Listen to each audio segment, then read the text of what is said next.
แม้นสิมีความหูเต็มพุ่งเพียงปากก็ตามท้อนซ้อนตัวเองบ่ได้ไผสิยองเจ้าว่าดี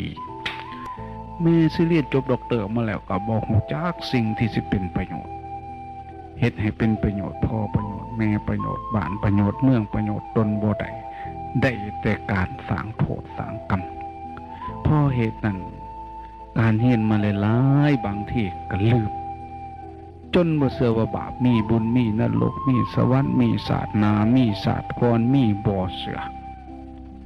สมมุติขอให้ได้อยู่ได้กินไปมือหนึ่งขาดฐานหากฐานของศีลธรรมสิมีหากมีเงาทรงให้เกิดลำต้นกิ่งก้านดอกใบแผ่สาขาเป็น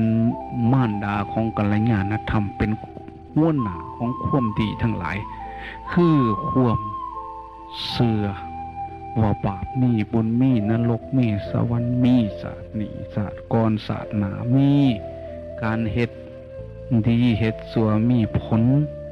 บ่ปฏิเสธหลอกหนาขันบ่เชื่อว่าศาสนามีแล้วมันก็สิบ่รับผิดชอบไปไกลปานนั้นมันสิรับแต่ชอบปัจจุบันเฮ็ดจังได๋สิได้อยู่ได้กินส่วนมันสิผิดบ้านผ่านเมืองคนอื่นเดือดร้อนวุ่นวายเพราะการกระทำของเฮา